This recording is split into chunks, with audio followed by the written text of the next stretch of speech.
समझ रही हूँ। तो चलिए, आप लोग को बहुत बहुत धन्यवाद। थोड़ा सा परिचय देना चाहूँगी। सबसे पहले गुड मॉर्निंग। Good morning. आवाज नहीं आ रही, मजा नहीं आ रहा। बिल्कुल।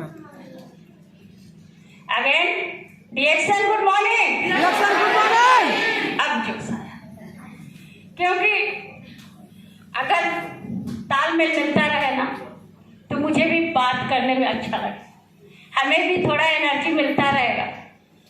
तो आप लोग तैयार हैं? Yes ma'am. चलिए,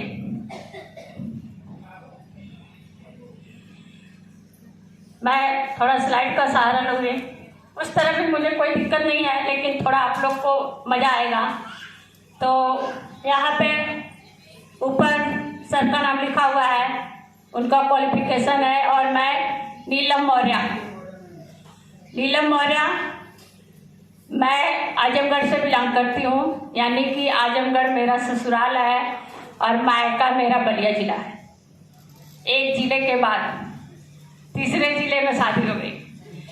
और मेरी पढ़ाई, यहाँ पे कितने लोग पढ़े लिखे हैं? नहीं पढ़े लिखे हैं? एक बार हाथ उठाएं। नहीं पढ़े लिखे हैं? चलिए, बहुत अच्छी बात है। मेरी पढ़ाई एमए, इंटर के बाद बीए, बीए के बाद एमए होता है और एमए के बाद एक टीचर की डिग्री होती है। तो मेरा वो डिग्री है बीपीएड।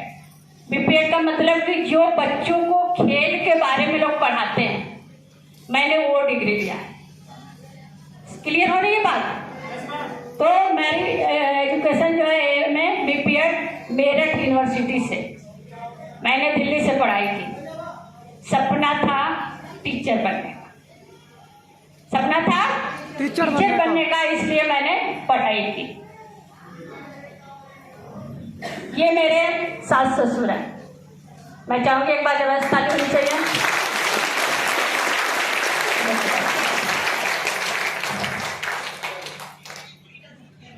क्लियर नहीं है, लेकिन सासू माँ भी हम लोग के साथ हैं, बहुत प्यार मिलता है।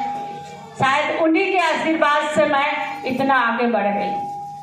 आज उन्हीं की देन है कि हम लोग बाहर निकल पा रहे हैं, क्योंकि वो घर पे रहती हैं और हम लोग फ्री होकर काम करते हैं। बहुत बड़ा आशीर्वाद है उनका। एक बेटी का प्यार मिलता है और हमेशा हम लोग माँ बेटी की तरह रहते हैं। तो आगे बढ़ते हैं।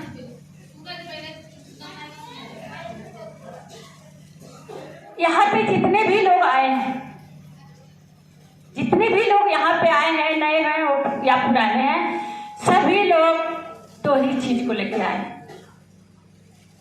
पहला बीमारी को लेकर और दूसरा बेरोजगारी, पैसे को लेकर, गरीबी।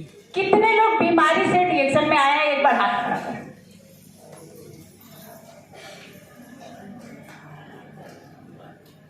और कितने लोग सिर्फ पैसे के लिए आए हैं यहाँ पे? वो हाथ खड़े करें। पैसे वाले लोग कम है, बीमारी वाले लोग ज्यादा है। वाकई में सही बात है। जब मेरी शादी होती है 2002 में और 2003 में मेरा बेटा पैदा होता है। बात को ध्यान से सुनिएगा। उसके पहले मेरी लाइफ बहुत अच्छी थी। उसके पहले 2002 से पहले मेरी लाइफ बहुत अच्छी थी। मायके में थी या ससुराल में आई तब पर भी सही था, लेकिन बेटे की पैदाइश में शरीर से इतना ब्लड निकल गया कि वहीं से मुझे कमजोरी शुरू हो गई। डिलीवरी तो नॉर्मल हुआ, लेकिन डिलीवरी के बाद ब्लडिंग शुरू हुआ और मेरे शरीर से ब्लड सब निकल गया और वहीं से मैं कमजोर होती गई। दिन प्रतिदिन कमजोरी आती गई। दवा इलाज चलता रहा, यानी कमजोरी आने के बाद क्या लोग करते हैं? ताकत की गोली खाते हैं, फल फूल खाते हैं, यही करते हैं ना। तो परिवार के लोग सब मिल रहा था, दे रहे थे लोग, लेकिन धीरे धीरे मेरी स्थिति और खराब हो रही थी।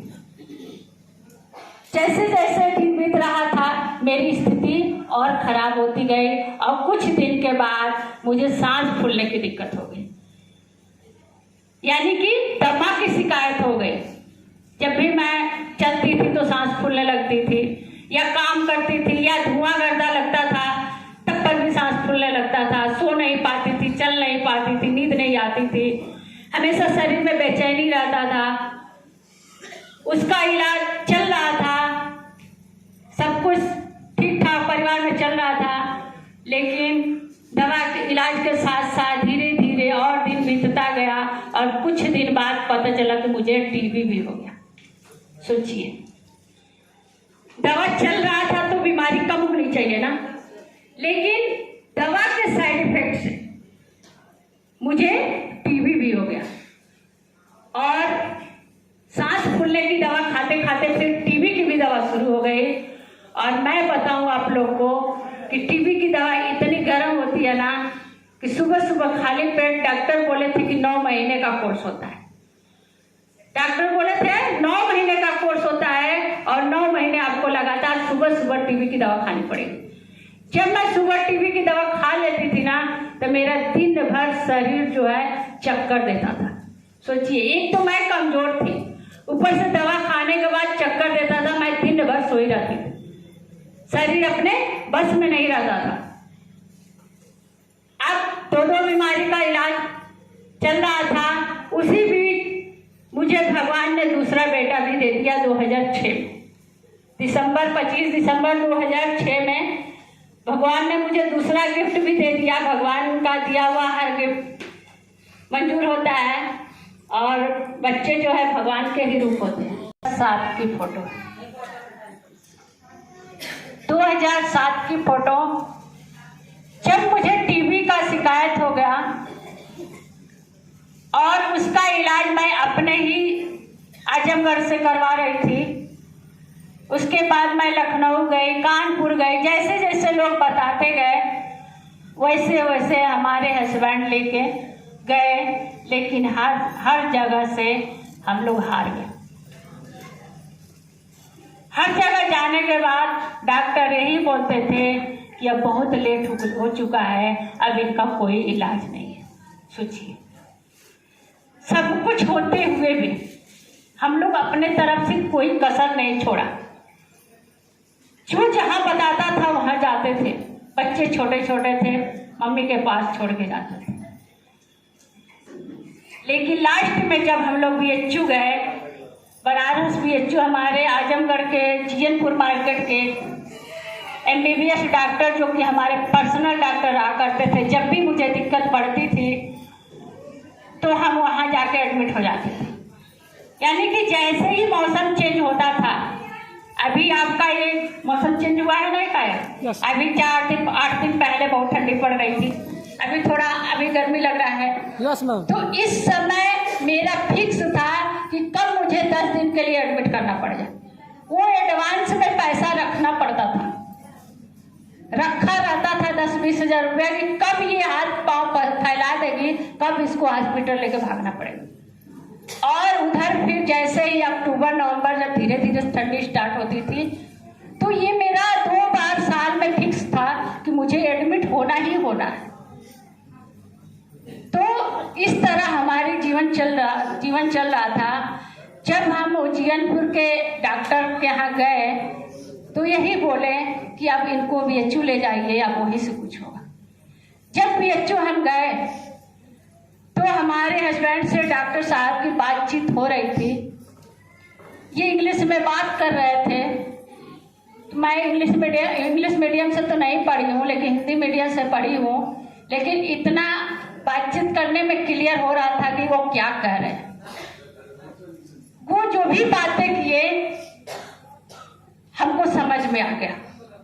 फिर उसके बाद वो कुछ दवाइयाँ दिए और फिर हम लोग वहाँ से वापस आ गए। हमारे हस्बैंड की हिम्मत नहीं पड़ रही थी कि वो हमसे कुछ बताएं, क्योंकि वो बताएंगे तो हम और नर्वस होंगे, वो भी नर्वस होंगे। तो वो भी नहीं बताए और डॉक्टर ये भी बोला था कि इनको घर ले जाके एकदम परिवार से अलग कर दीजिए। सोचिए आप लोग, ये स्थिति थी मेरी। जब घर लेके आए तो मैं इनसे बोली कि मुझे एक रूम दे दीजिए, मैं उसी में रहूंगी। बच्चे छोटे छोटे थे, पैदा तो कर दिए थे, लेकिन कभी ये नहीं जाने कि बच्चों की परवरिश कैसे होती है। हर माँ बाप बेटे की शादी करते हैं कि मेरी बहू आएगी, मेरी बीवी आएगी तो हमारी सेवा करेगी, होता है कि नहीं होता है? लेकिन ठीक उसका उल्टा मेरे साथ हुआ। उसका उल्टा हो गया मेरे साथ। जब मेरा समय आया मुझे अपने हस्बैंड की सेवा करने की, मुझे अपने सास ससुर की सेवा करने की, वो खुद मेरी सेवा करने लगे। मैं अपने परिवार पे बहुत गर्व करती हूँ। मेरा छोटा सा परिवार है, ससुर जी नहीं है, सासू माँ है, मेरे 2 बेटे हैं, हम लोग हस्बैंड वाइफ हैं। एक हमारे देवर हैं, उनका परिवार है, वो यहाँ नहीं रहते हैं। उस समय वो जापान में डिप्टी जनरल मैनेजर के पद पे हैं, वो अपना परिवार लेके वहाँ रहते हैं। छोटा सा परिवार है, लेकिन मेरा परिवार कभी अपनों से हमको अलग नहीं किया। डॉक्टर बोला था कि इनका बर्तन अलग कर दीजिए, बिस्तर अलग कर दीजिए, परिवार से दूर कर दीजिए, लेकिन मेरा परिवार कभी अपनों से दूर नहीं किया। मैं चाहूंगी कि मेरे परिवार के लिए जबरदस्ती नहीं की।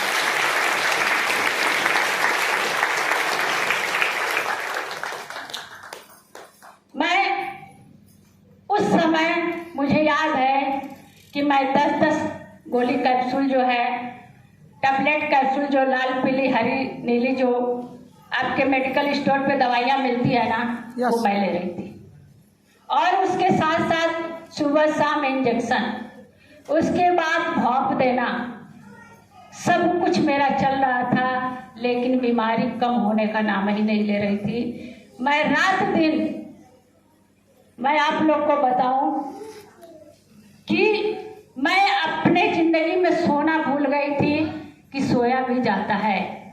1 महीने से मैं बेड पर सोई नहीं थी, क्योंकि इतना दर्द होता था ना कैंसर में, वो भी लंग्स कैंसर, फेफड़े का कैंसर, सांस लेने में तकलीफ, आवाज नहीं निकलती थी। मैं अपने बेड के बगल में चटाई बिछा के और बैठे बैठे मैं रात दिन अपना काटती थी, तड़पती थी। अंदर से बस यही होता था कि काश भगवान उठा ले जाते, काश भगवान उठा ले जाते, क्योंकि मुझे जो दर्द हो रहा था वो तो मैं तड़प ही रही थी, साथ साथ परिवार के लोग भी डिस्टर्ब हो रहे थे कि नहीं हो रहे थे। और हमारे जो छोटे छोटे दोनों बच्चे थे, सोचिए, हमारे बच्चे जब दरवाजे से झांकते थे ना, मेरे आंसू निकल जाते।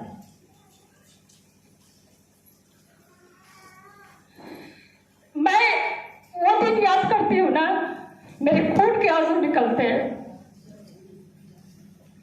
क्योंकि बड़ा बेटा मेरा 3 साल का था और छोटा बेटा 1 साल का। सोचिए, उन बच्चों की माँ की जरूरत थी ना, माँ का प्यार चाहिए था ना उस समय। पानी थोड़ा दे। उस समय उन बच्चों को माँ का प्यार चाहिए था। लेकिन रहना तो वो समझ जाते हैं, बच्चे भगवान के रूप होते हैं। मैं बार बार कहती हूँ, बच्चों को अगर जिस हालात में ढाला जाए ना, बच्चे ढल जाते हैं। तो जब हमारे बच्चे दरवाजे से झांकते थे ना, अंदर से बहुत कष्ट होता था।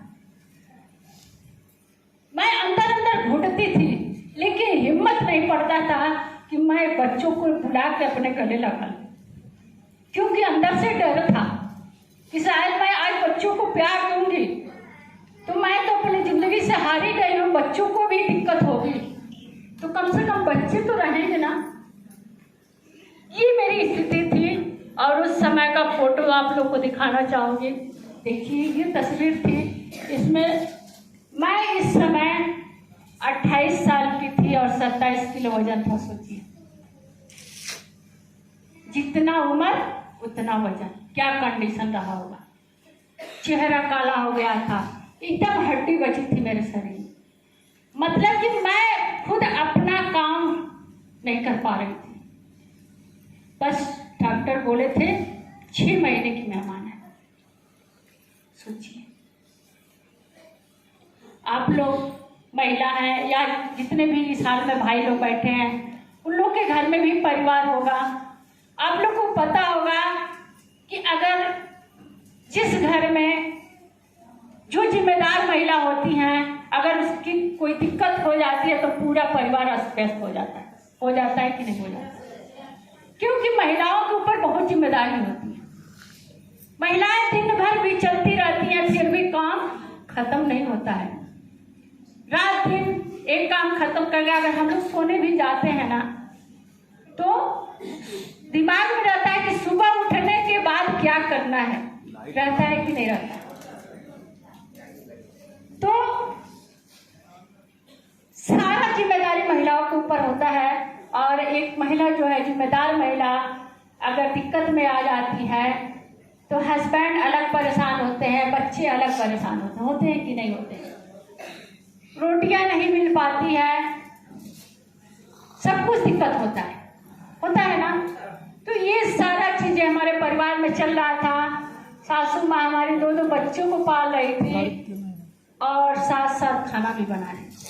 मैंने भी शायद अपने जिंदगी में कुछ अच्छा कर्म किया था कि जो हालात थी मेरी बीत रही थी, उसी बीच हमारे हस्बैंड के एक दोस्त जो कि साथ में पढ़ते थे इलाहाबाद, हमारे हस्बैंड 10 साल इलाहाबाद रह के पढ़े, लेकिन मेरी बीमारी में वो भी बोरिया बिस्तर बांध के घर आ गए।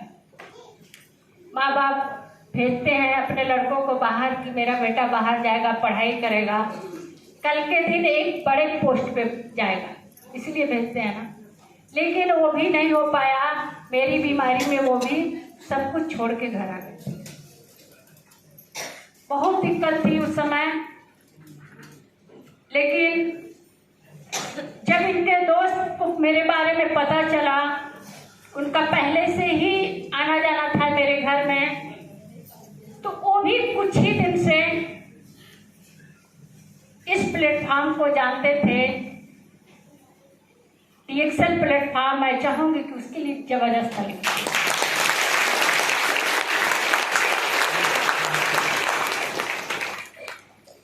वो जब पता चला उनको, तो वो इस DXL प्लेटफॉर्म के जो